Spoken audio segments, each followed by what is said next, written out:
Well, thank you for the great introduction. Thank you for this very, very warm welcome. It is great to be here in the center of the political wars here in Wisconsin. And I just want to say I have to give a shout out to two great Wisconsin leaders. One, I just want to say to all of you, thank you for electing your great and courageous governor.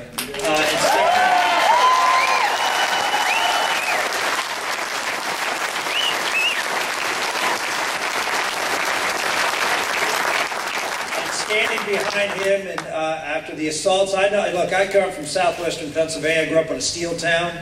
I represented one of the most heavy labor districts in the entire country. It was a 71% Democratic district, and I know what it's like, you know, to fight the bullies. And there's no tougher bullies than the public employee unions. And I just want to say to your governor, I am for you, I am behind you, and I will do everything I can to help make sure that you stay down.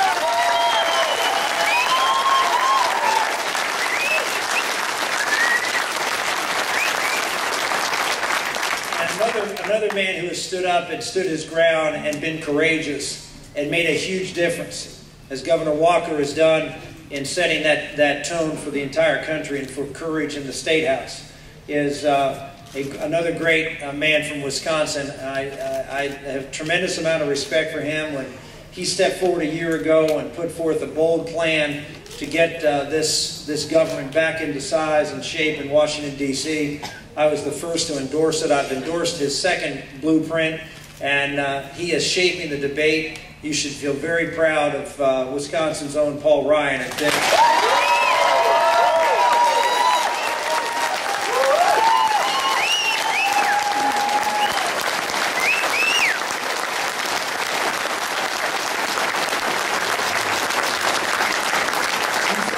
folks up here are leading in Wisconsin. It's pretty impressive. You're leading, not just in the state houses, but you're leading the country.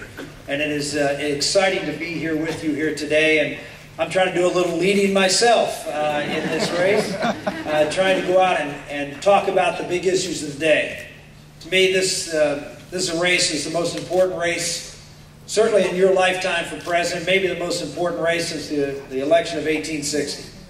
This is a race that fundamental things are at stake.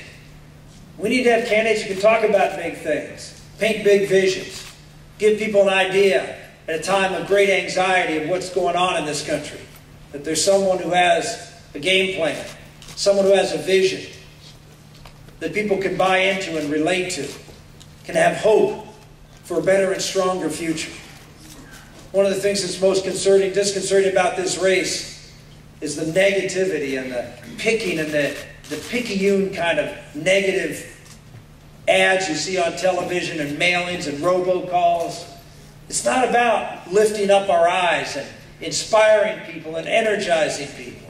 It's about tearing down. Ladies and gentlemen, the reason I think I'm standing here today is because when I was in your neighboring state of Iowa, I would go around and with one other guy, and usually my son John, and be in a Dodge Ram pickup truck, and go with a guy named Chuck from Iowa. We called the Chuck Truck. And that was our caravan. That was my bus. That was my private plane. We would drive around and did all 99 counties, 385 town hall meetings. And it became clear to me that what the people of the heartland wanted was they wanted a vision. They wanted someone who was going to talk about the big issues and put it in a context of who we are as Americans. And that's what I've done.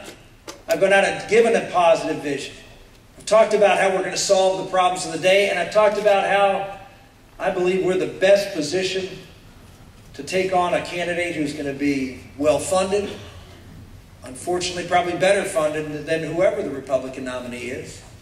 It's going to have a better organization. Why? They've been building it for 6 years. I mean, two before the last election and 4 more years. And they'll have the national media behind it.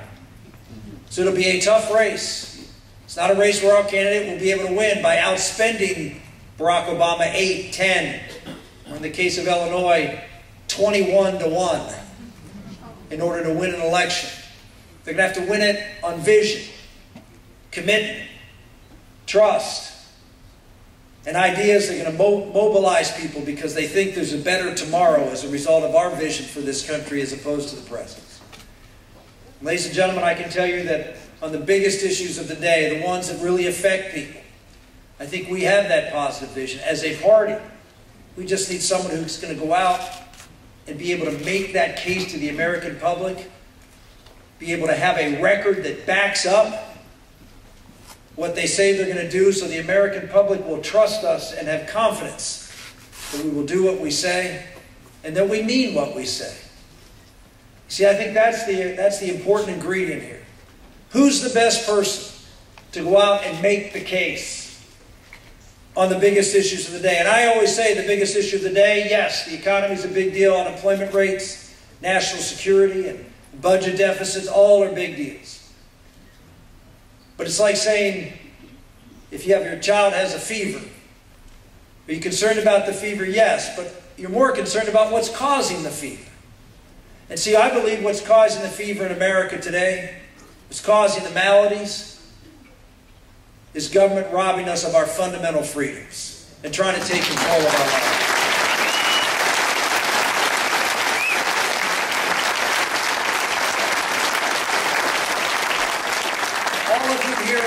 Almost all of you here are here because ancestors came because they didn't want the yoke of government in the countries they lived in to manage their lives and tell them what opportunities they would have and didn't have.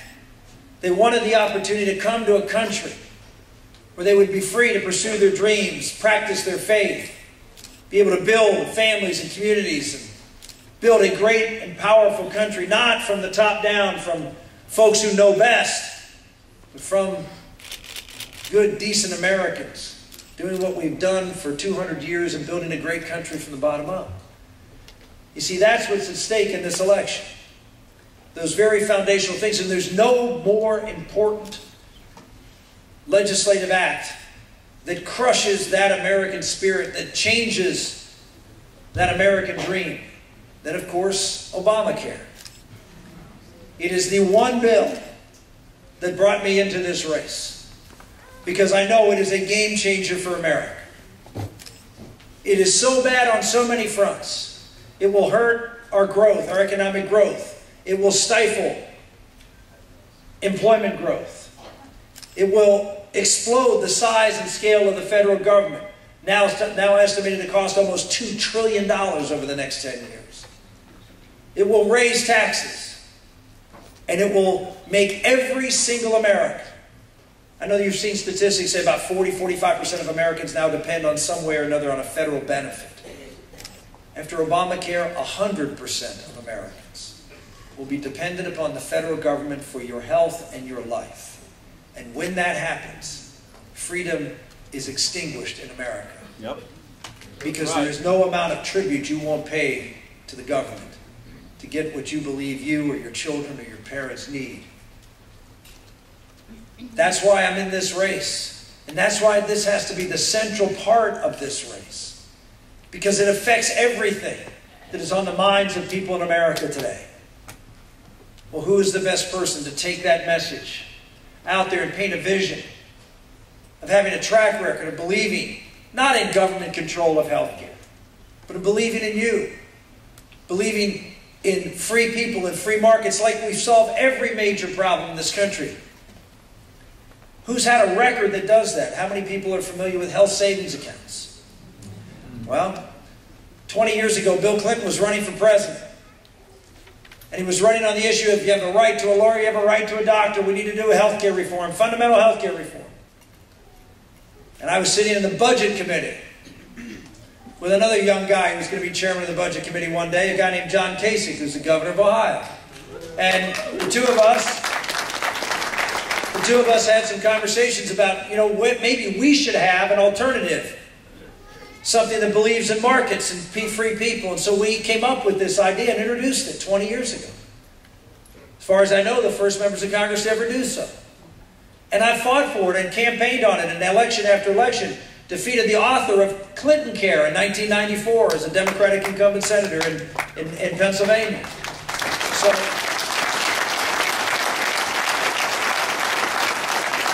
I've run this race against the last Democratic attempt to take over the healthcare system and won in Pennsylvania, believing in free people and free markets.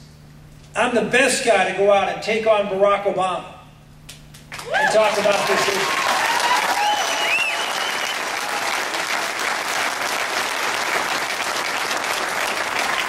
Unfortunately, there is one candidate in this race who is uniquely unqualified to take on this issue. Because as governor of Massachusetts, he instituted a government-run healthcare system, the first in the nation, where the government would mandate everybody buy insurance, fine you if you don't, fine the employer if they don't, create government entities or which you have to buy your insurance, set up systems where it's actually advantageous for people to drop their insurance and get on the Medicaid program if you're an employer or if you're an employee. If you don't have an employer-provided insurance, to actually wait until you get sick until you buy insurance. As a result, Massachusetts healthcare is now the highest in the country. Rates have increased higher than every other state. Waiting lines for doctors. A disaster in cost, $2 billion over budget. And who's paying for it? You. Because almost all of the new enrollees on the Romney Care Plan are Medicaid recipients, which you help pay for. This is the vision of Governor Romney. This is what in 2008 he stood up and said during a debate, I support mandates. Mandates are good. They work. We are now, on Monday, going to be in the United States Supreme Court arguing that mandates from the federal level are unconstitutional. And we...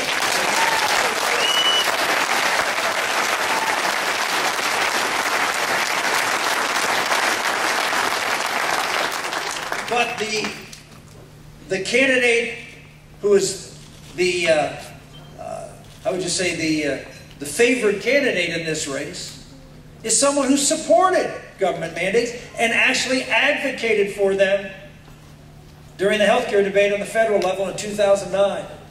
He said we should do on the federal level what they did in Massachusetts. They should fine people for not buying insurance. That's a mandate. They should adopt what they did in Massachusetts. And so I just say to the people of Wisconsin, you're going to have a huge role to play in this election coming up next week after next. We've got an election going on in Louisiana, and I suspect we're going to do very, very well in Louisiana today.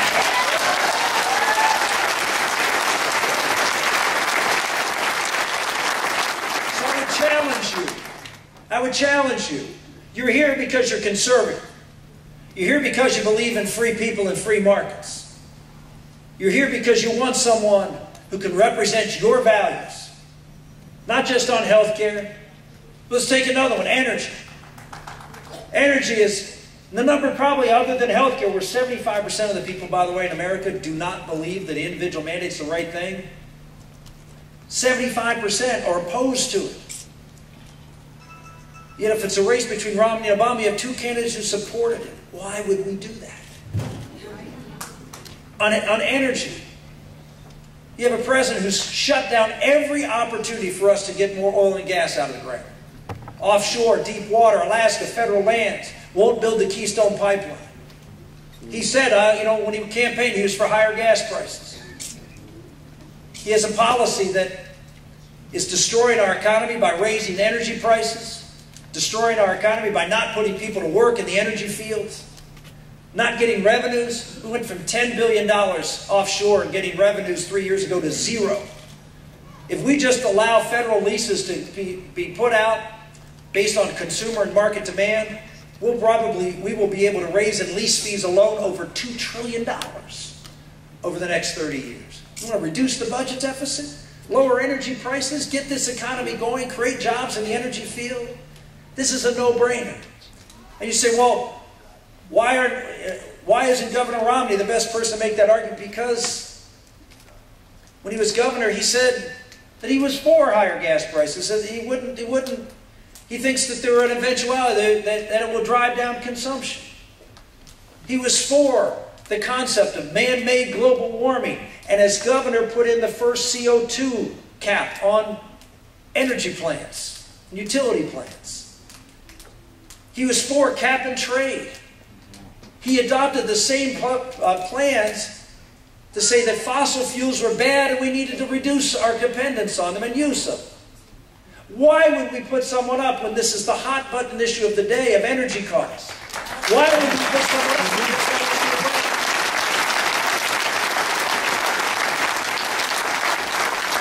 You know, today he'll say he's against Obamacare and still defend Romneycare, which is something I quite don't understand. Today he'll say he's for more drilling. And the reason is, well, who's he talking to? He's talking to conservatives. He wants your vote. But as we found out, when he's in front of a different audience in the fall, we'll take out the Etch-a-Sketch, shake it up a little bit, and we'll be... Oh, here. There you go.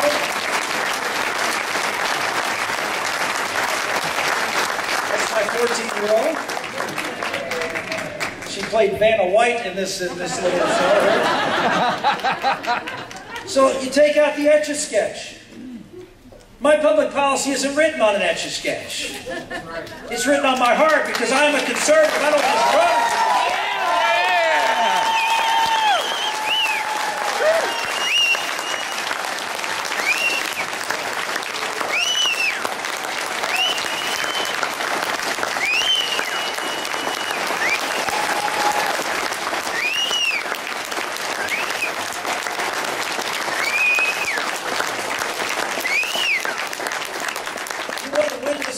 Wisconsin, conservatives, you have a tremendous opportunity in about 10 days to do something dramatic. You see, all of the establishment who's comfortable with just a little bit of change, they're all comfortable with just a little difference. But as I travel around this country, America is not looking for someone who can just manage what's going on in Washington, D.C. We want someone who's going to get out there and articulate a fundamentally different vision of our country. I've said I'm going to balance the budget in 5 years and propose budgets that spend less money each year for every year I'm in president. I say I'll cut $5 trillion in 5 years.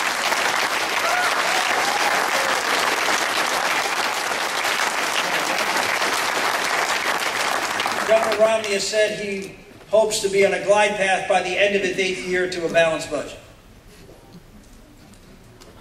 He says he's going to do tax reform, and it's a 65-point plan. That is not tax reform. That is more of the same. We've taken I congratulate Paul Ryan. We have two tax rates of 10 and 28%. Paul Ryan, 10 and 25%. We have a simple tax code. We get rid of the old tax code, 5 deductions, children, charities, pensions, health care, and housing. Everything else, simple. We take the corporate tax, which is the highest in the world. The corporate tax is 35%. We cut it in half. We get rid of all deductions, all exclusions, make it simple. Small businesses pay the same as big businesses. And then for manufacturers and processors. Because as I traveled around this country and went to small town America and rural America, not only did I see the hurt going on in those communities because of the lack of energy jobs, but I also saw it because that's where most manufacturers are. That's where a lot of blue-collar workers are who are out there with 2.5 times the unemployment rate of those with a college education. And we need someone who's out there who grew up in a steel town, who can talk to people, working people, who don't want to be on food stamps and government benefits under this president.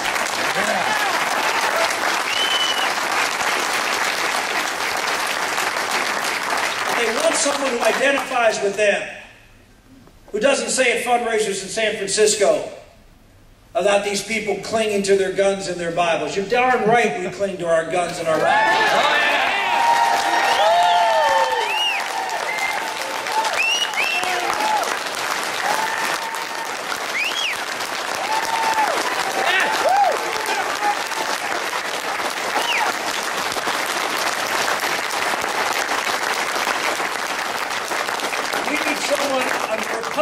Ticket, who's not a financier from Wall Street, but someone who grew up, whose parents worked, serving veterans in public housing on VA grounds, who understands what it means to have a strong military and to stand by our men and women in uniform and not go around this country apologizing for our military.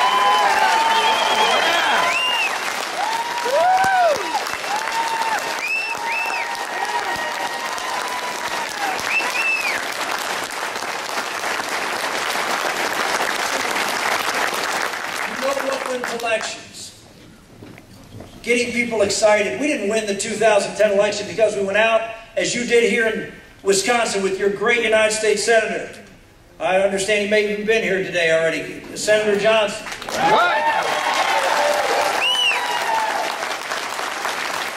He didn't run out and say, oh, we need to get Ron Johnson out here because he's a moderate who can attract voters in the middle. No. Is that what won Wisconsin 2 years ago? No. We stood for something. You knew when Senator Johnson was going to take that oath of office, you knew what he was going to do. And they trusted him. They didn't necessarily agree with everything, but they trusted he was going to do what he thought was best for America, not play games with the insiders in Washington, D.C. And that's what we need.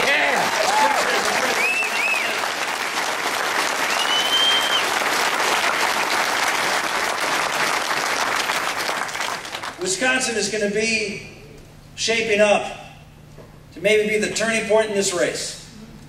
I know that sounds surprising because usually states like Pennsylvania, that's another few weeks after Wisconsin, we don't really play in presidential politics.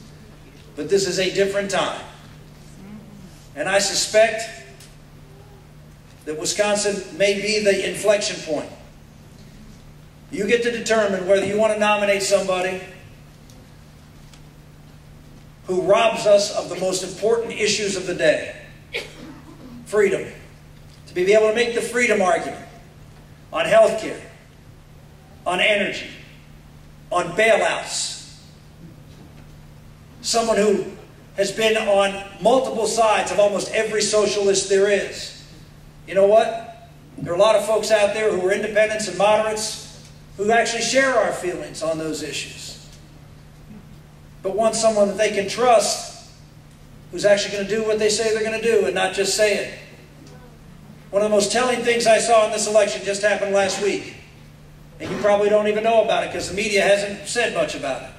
It was in Puerto Rico.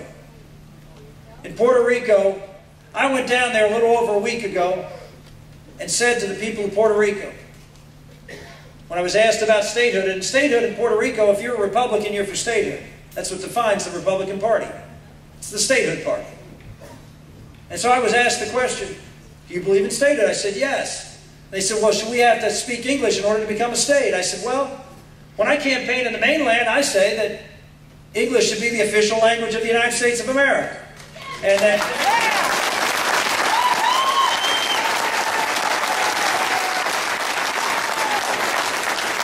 And as the son of an Italian immigrant, who told me when he came to this country he had to speak English. It was the greatest gift he was ever given.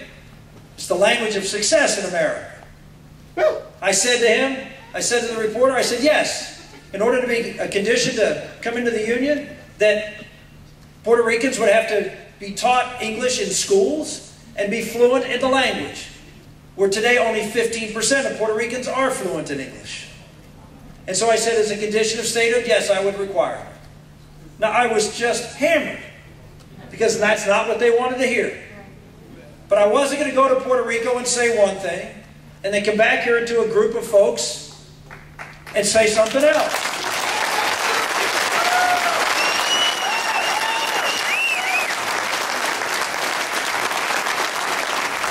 2 days after I took a shellacking in the Puerto Rican press, Governor Romney went to Puerto Rico.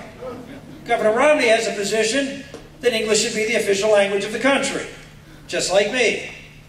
And he was asked the question, would you admit Puerto Rico as a state if they didn't speak English? And the answer was, yes, I would.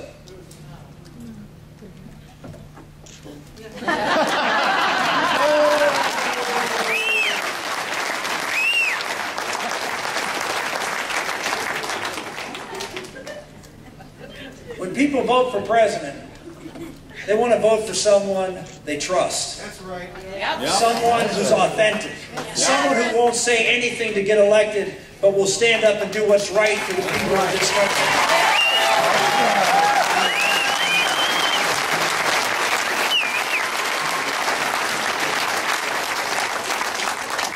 You want to win this race, and we must win this race.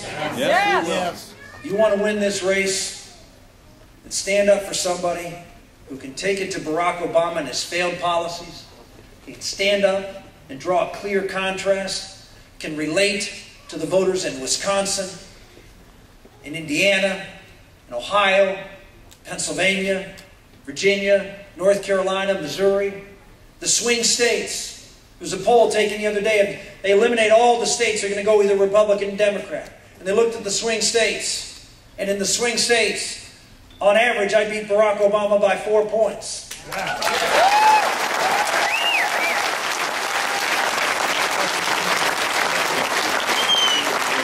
average, Governor Romney lost to Barack Obama by 4 points. Why does Governor Romney do better on these national polls than I do? Because he does better in California and New York and Massachusetts. Anybody think we're winning those states this year? No. Folks, look at who can win. Look at who has the message. Someone who's going to probably be outspent.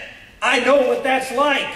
And I've won, hopefully with Louisiana Today, I will have tied somebody else for the record in the modern conservative era of a conservative running against an insurgent establishment candidate. And that person happened to run back in 1976. He won 11 states and came within 100 and some votes of getting the nomination. His name was Ronald Reagan.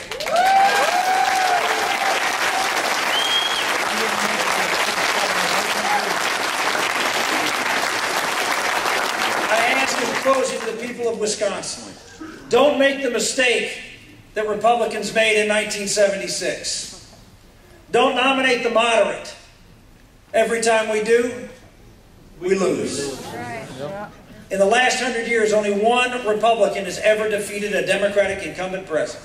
Once. Ronald Reagan. And they all said, every pundit, every Republican expert, every guru said the same thing. We have to nominate a moderate in order to win the election. No. Ladies and gentlemen, people of Wisconsin, we have to nominate someone who believes what you believe. How many times have you said you're sick and tired of politicians going to Washington, D.C. and not standing up for their principles? How many times have you said that in the last umpteen years? Okay, here's what I say to you. When you go to that voting booth in 10 days, stand up for your principles. Stand up for what you know is right. Don't compromise. Don't sell America short. Make sure that you stand up so you can win this election and have an election once we win that we actually make the changes that are necessary in Washington. Thank you all very much.